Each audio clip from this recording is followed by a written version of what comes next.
Hi, welcome to my bookworm sanctuary. I'm Bianca, and today I wanted to go through my reverse harem recommendations. So basically in 2022 I read like 177 books, which I am quite proud of myself, by the way. But I basically read those, and out of those I've probably read around 20 reverse harem.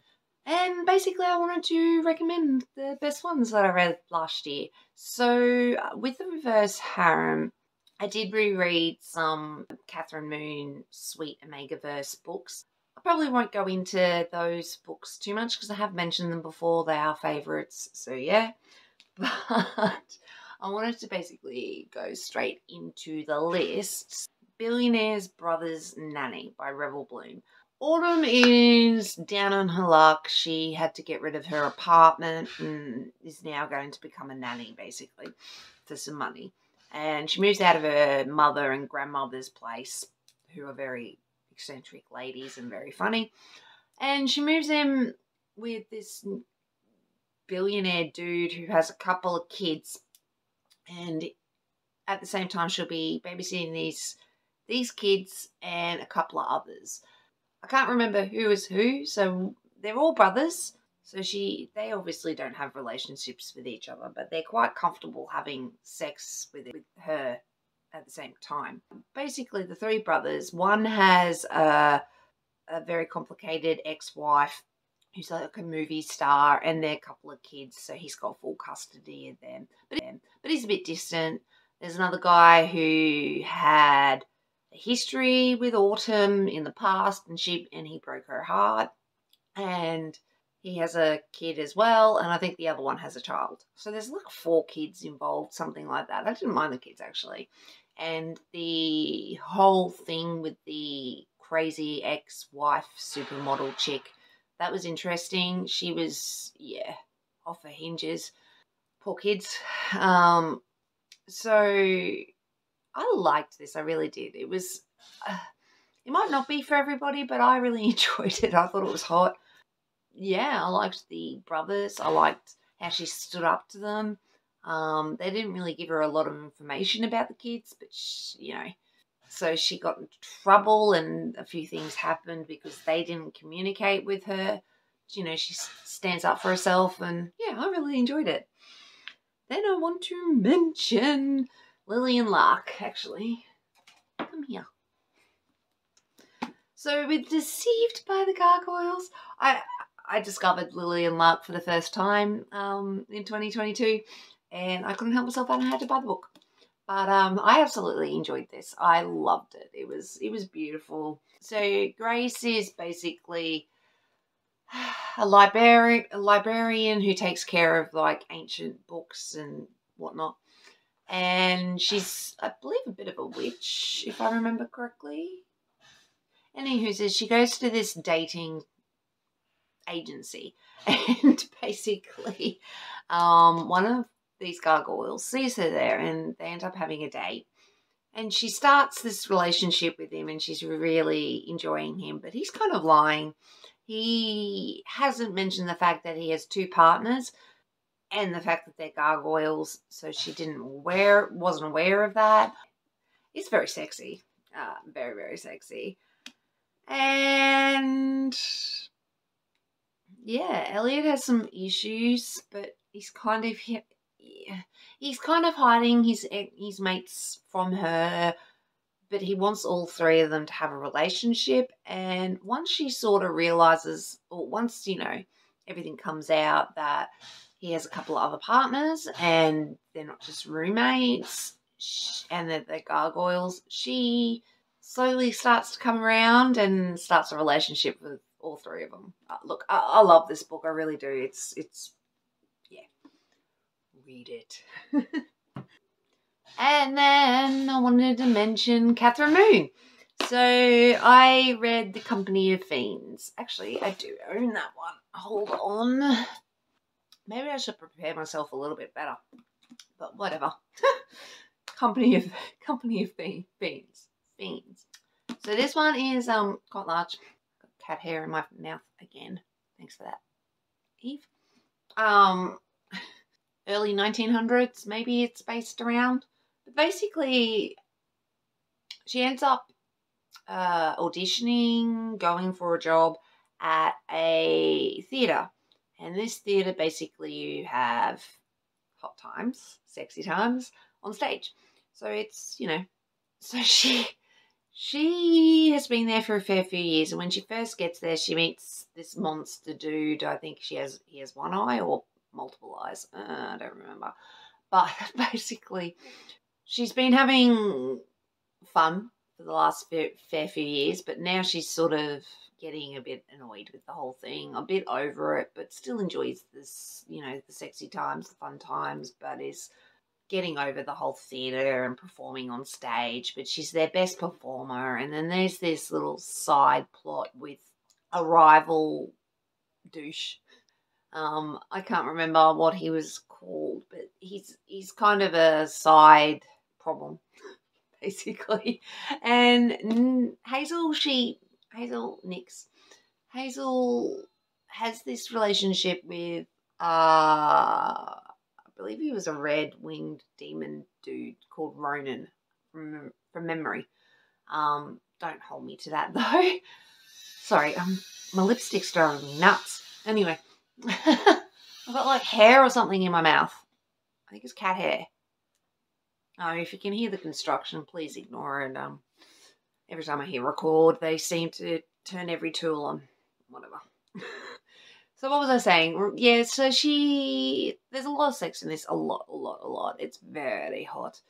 It's very long. I love it. I love Catherine Moon. I think she walks on water. I really do love this. Hazel was just intriguing, and you had a bit about Hazel's past that you sort of had to figure out. And yeah, aha, I got that hair. No, false alarm. I did not get that hair. Anywho's. So yeah, look, I really enjoyed this. I think you should read it. Company of Fiends, The Lady of Rooksgrave Manor is the first book in the series, because it is a series, but I don't think you have to read them in order. I mean, it kind of helps. They sort of do intertwine a little bit towards the end, but for the most part, you don't really need to know about Esther and her story and her monsters, but you should read it anyway because it's really fun. Loved this. I believe Company of Fiends came out this year too.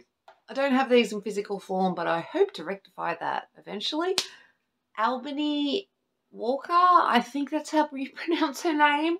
But basically, this series, Friends with the Monsters. So Friends with the Monsters is the first book, and Some Kind of Monster is the second book. So basically, I'm going to pronounce her name wrong. Damania, something. She lives in a mansion thing on her own, and she's a bit strange. There's a little bit of a mystery towards her, and her friends are all these weird monster creatures, basically. And then this bloke shows up, and he's bleeding and dying, and she helps him out, and ends up going to the club and gets thrown into mysteries, basically. And there's this whole thing going on with witches, if I remember correctly. And anyway, it's more about her relationship with these guys. And one's like a shifter lion thing. Can't remember, Crimean, something like that. And one of them's a berserker and one of them's death, or something like that. And Death is very cute. Very cute. The little spoon, big spoon thing I really found adorable. I loved it. Yeah, absolutely adored it. And look, I loved this. I think the first book was slightly better than the second book. But it's just, a quick little duology thing. But yeah, look, I really enjoyed it, and I think you should read it. So there. Catherine Moon, again. I did read Faith and the Dead End Devils. Again, I do have that in physical form. I should be more prepared. Please help. So, Faith. Basically with Faith, she is Adam's sister that we met in Bad Alpha in the book before. And so basically Faith's being thrown into a mega sex trafficking ring thing and is being transported and sold to this biker club. but the Dead End Devils, another biker club, intercepts this delivery to their rivals, and they think it's guns and whatnot, and open up the vehicle and find Faith in a cage. And they're like, oh, not what we thought this was.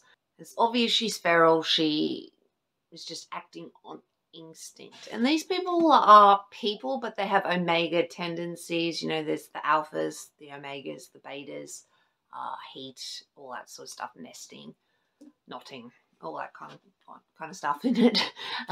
It's very, very hot. So Bear basically has history with omegas, and he's basically helped omegas in the past with it. And he recognises straight away that Faith's about to go into her heat. And for this one, I guess there's just a lot of sex and not a lot of plot. I did really enjoy this. Maybe not my favourite out of the lot, unfortunately. But the Dead End Devils are a motorcycle club, but they're not yet a pack. So it's a few of the guys, I think 4 or 5, basically realising their connection to Faith and then them becoming a pack unit with Faith as their omega and stepping away from the Dead End Devils if that's what they wanted to do. So there's bull crap going on there. But look, I really enjoyed it, and you get to see Eve again from Bad Alpha and Adam and their partners, and yeah, I really enjoyed the whole series actually. I'm going to mention this briefly, but I also wanted to mention the Dark Side series. Again, I've also got them in physical form. I'll grab them. So I don't have these in like individual books. I only have these in bind-ups. So basically with this one, here's 1 and 2. So 4 psychos and 3 trials. If you can read that. I find the blurb hilarious. And I find the whole series hilarious. In the first 2 books, I think she's nameless, but she's this entity thing, ghost thing that just sort of hangs around these 3 mysterious guys that don't really know who they are, so they're looking into that and trying to figure out who they are and where they come from. And she is obsessed with these guys and popcorn. And I just adore the series. I really do. So I ended up buying all 4. The Dark Side series, I absolutely adore them. I think you should read them because I said so. So yeah, that's basically all the reverse harem books I wanted to recommend to you. They're my favourites of 2022. What was your favourite reverse harem? Please let me know. I'd be interested. I'm on a hunt for more reverse harem white shoes. I'm not sure what they're called. But yeah, anyway, thanks for watching, guys. I really do appreciate it, and I'll catch you in the next one.